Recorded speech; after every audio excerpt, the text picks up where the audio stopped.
ನಮಸ್ಕಾರ ಕರ್ನಾಟಕ.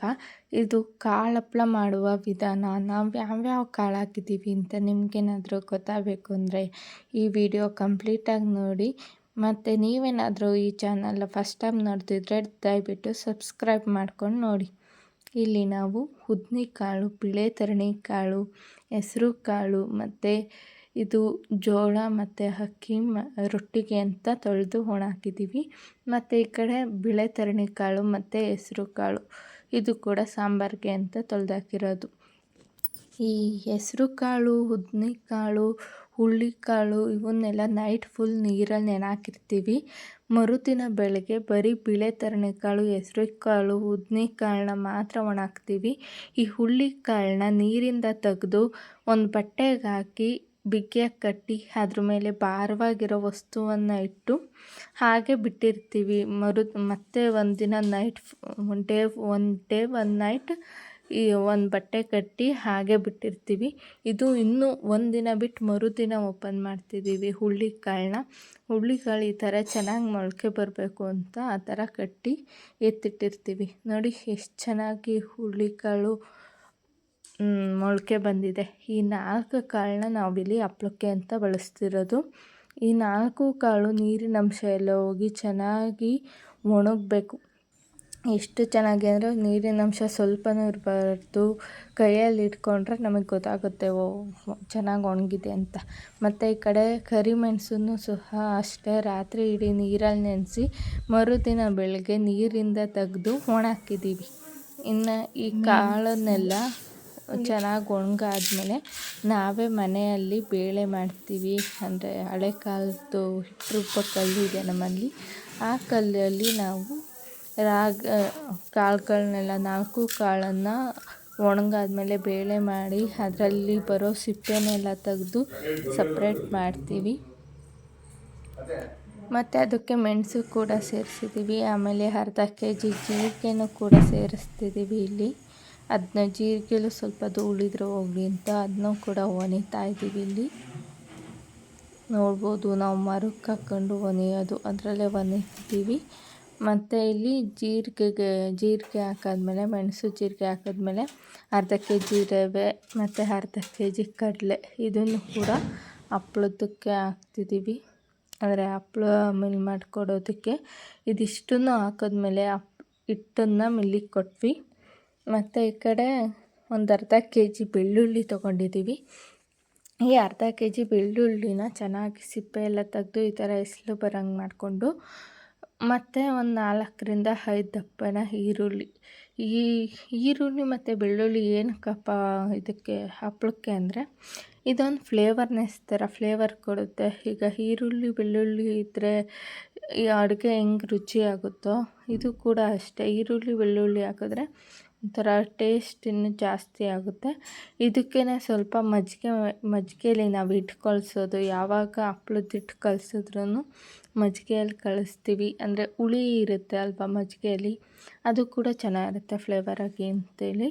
ನೋಡಿ ಮಿಕ್ಸಿಗೇ ಬೆಳ್ಳುಳ್ಳಿ, ಈರುಳ್ಳಿ, ಮಜ್ಜಿಗೆನ ಮಿಕ್ಸ್ ಮಾಡಿ ಚೆನ್ನಾಗಿ ಅದು ಬೆಳ್ಳುಳ್ಳಿ ಮತ್ತು ಶುಂಠಿ ಬೆಳ್ಳುಳ್ಳಿ ಪೇಸ್ಟ್ ಅಂತೀವಲ್ಲ ಆ ಥರ ಪೇಸ್ಟ್ ಮಾಡ್ಕೋಬೇಕು. ಈರುಳ್ಳಿ ಮತ್ತು ಬೆಳ್ಳುಳ್ಳಿನ ಚೆನ್ನಾಗಿ ಅದು ಪೇಸ್ಟ್ ಆದಮೇಲೆ ಪೇಸ್ಟ್ ಆಗಿದೆಯೋ ಇಲ್ವೋ ಅಂತ ಚೆಕ್ ಮಾಡ್ಕೋಬೇಕು.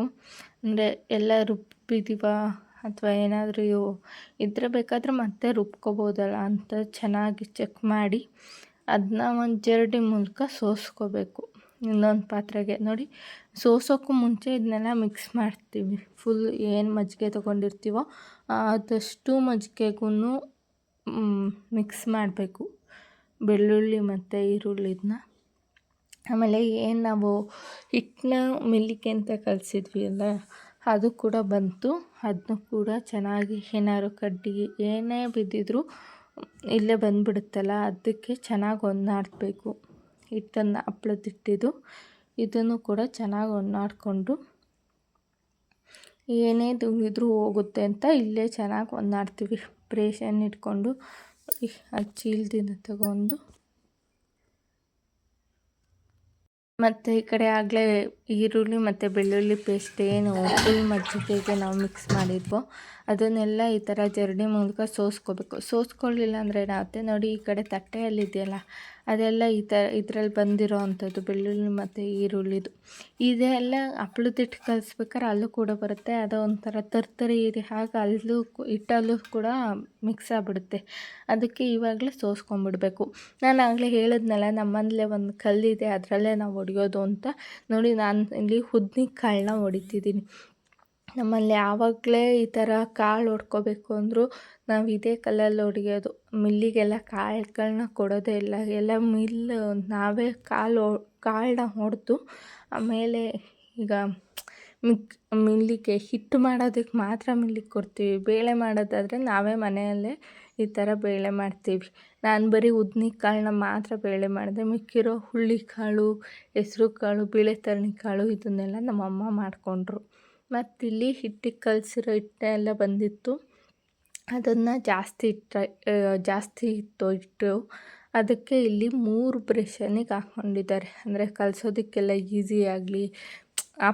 ಒಂದೇ ಬ್ರಷನಿಗೆ ಹಾಕ್ಕೊಂಡ್ರೆ ಕಲಸೋದಕ್ಕೆ ಸರಿ ಹೋಗಲ್ಲ ಅಂತ 3 ಬ್ರಷನ್ ಮಾಡಿಕೊಂಡು 3ಕ್ಕೂ ಈಗ ಹಪ್ಳದಿಟ್ಟು ಬರುತ್ತೆ. ಅದು ಕೂಡ ಫುಲ್ ವೈಟ್ ಇರುತ್ತೆ, ಸಾಲ್ಟ್ ಥರ ಇರುತ್ತೆ.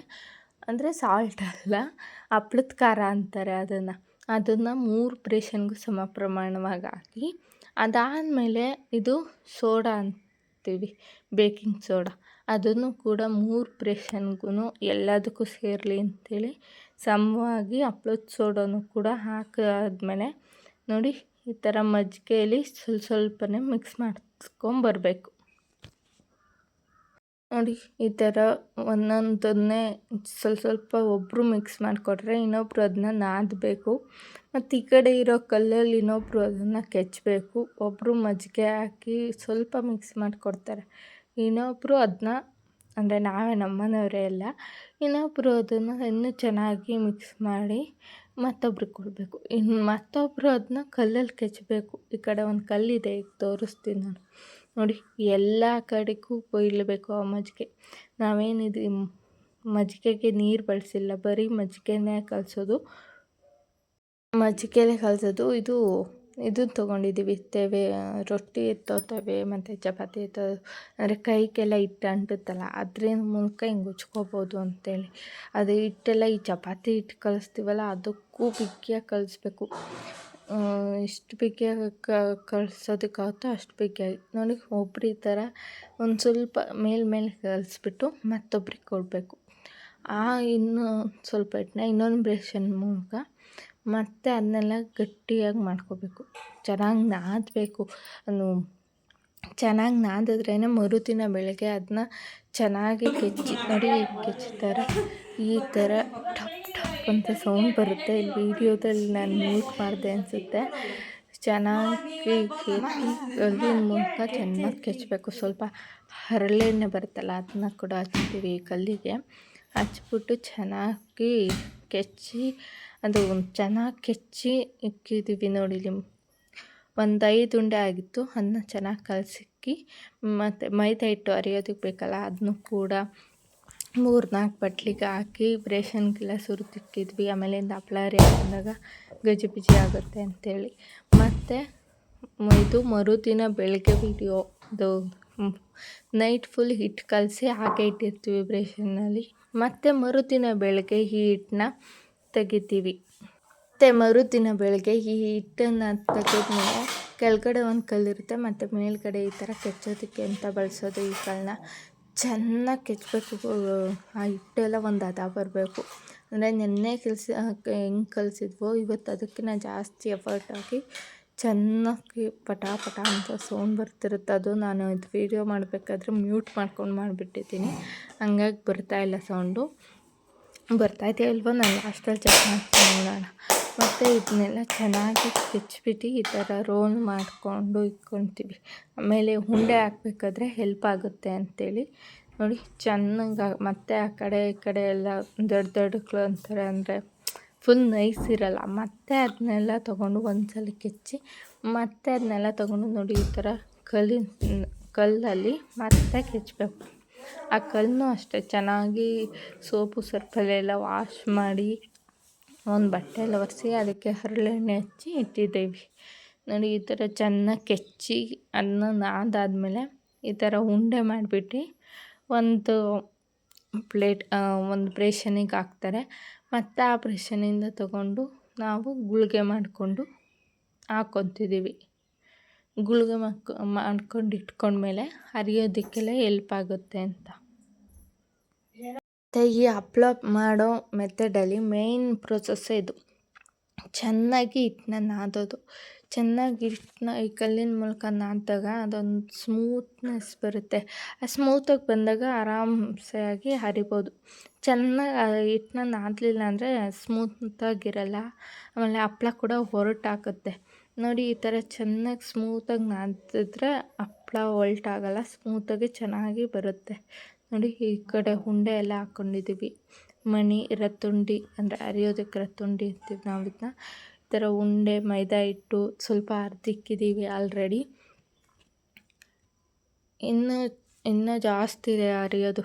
ಎಲ್ಲದನ್ನು ಈ ಥರ ಉಂಡೆ ತಗೊಂಡು ಮೇಲೆ ಹಿಟ್ಟು ಹಾಕ್ಕೊಂಡು ಚೆನ್ನಾಗಿ ಹರ್ಕೊಂಬರ್ಬೇಕು. ರೌಂಡ್ ಶೇಪೇ ಬರಬೇಕು. ಸ್ಟಾರ್ಟಿಂಗ್ ಒಂದೊಂದು ಹೆಂಗೆ ಆದ್ರೂ ಚೆನ್ನಾಗಿ ನಿಧಾನಕ್ಕೆ ಸರಿ ಹರಿಬೇಕು. ನಿಧಾನಕ್ಕೆ ಅಂದರೆ ಎಲ್ಲರೂ ನಿಧಾನಕ್ಕೆ ಹರಿಯಲ್ಲ. ಆಮೇಲೆ ನಾನು ಸ್ವಲ್ಪ ಹರಿದು ಇಲ್ಲಿ ಒಣ ಹಾಕೋದಕ್ಕೆ ಅಂತ ಬಂದೆ. ಅಂದರೆ ಹಪ್ಳನ ಒಣ ಹಾಕ್ತೀವಿ. ಇದನ್ನು ಅಕ್ಕಿ ಹಪ್ಳದ ಥರ ಸಪ್ರೇಟ್ ಅಂದರೆ ಒಂದ್ರ ಮೇಲೆ ಒಂದು ಹಾಕಬೇಕು. ಅಕ್ಕಿ ಹಪ್ಳನ ಒಂದ್ರ ಮೇಲೆ ಒಂದು ಹಾಕೋದಕ್ಕಾಗಲ್ಲ. ಆದರೆ ಇದಾಗಲ್ಲ. ಕಾಳು ಹಪ್ಳನ ಈ ಥರ ಒಂದ್ರ ಮೇಲೆ ಒಂದು ಹಾಕಿದ್ರೂ ಏನೂ ಆಗೋಲ್ಲ. ಮರುದಿನ ಉಲ್ಟಾ ಮಾಡಿ ಹಾಕಿ ಒರೆಸಿಕ್ತೀವಿ ನೋಡಿ. ಇನ್ನೂ ಸ್ವಲ್ಪ ಜನ ಬಂದರು. ಅಂದರೆ ನಮ್ಮ ಪಕ್ಕದ ಮನೆಯವರೆಲ್ಲ ಕರೆದಿದ್ವಿ, ಅವರು ಕೂಡ ಬಂದರು.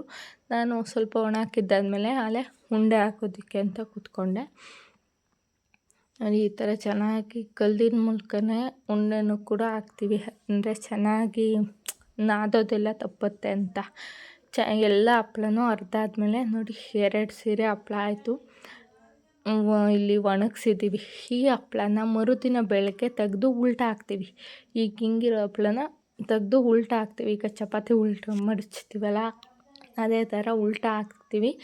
ಮತ್ತು ಇನ್ನು ಮರುದಿನ ಅಂದರೆ 3ನೇ ದಿನ 3 ದಿನ ಆದಮೇಲೆ ಒಂದು ಬಿಳೆ ಬಟ್ಟೆ ತಗೊಂಡು ಇದು ಮೈದಾ ಹಿಟ್ಟೆಲ್ಲ ಜಾಸ್ತಿ ಆಗಿರುತ್ತಲ್ಲ ಅದನ್ನೆಲ್ಲ ಒರೆಸ್ಕೊಂಬರ್ತೀವಿ. ಹಪ್ಳನ್ನೆಲ್ಲ ಈ ಥರ ಒರೆಸಾದ್ಮೇಲೆ ಎತ್ತಿಡ್ತೀವಿ. ಅಂದರೆ ಗುಡಾಣ ಅಂತಾರೆ, ಆಗಿನ ಕಾಲದ ಗುಡಾಣ ಇದೆ ನಮ್ಮಲ್ಲಿ, ಅದರಲ್ಲಿ ಎತ್ತಿಡ್ತೀವಿ. ಇನ್ನು ನೆಕ್ಸ್ಟ್ ಇಯರ್ಗೆ ನಾವು ಮತ್ತೆ ಹಪ್ಳ ಮಾಡೋದು, ಇದನ್ನೇ ಯೂಸ್ ಮಾಡ್ತಿರ್ತೀವಿ. ಇದೇ ಥರ ಹೆಚ್ಚಿನ ವೀಡಿಯೋಗಾಗಿ ಈ ಚಾನಲ್ನ ಸಬ್ಸ್ಕ್ರೈಬ್ ಮಾಡ್ಕೊಳ್ಳಿ. Thank you.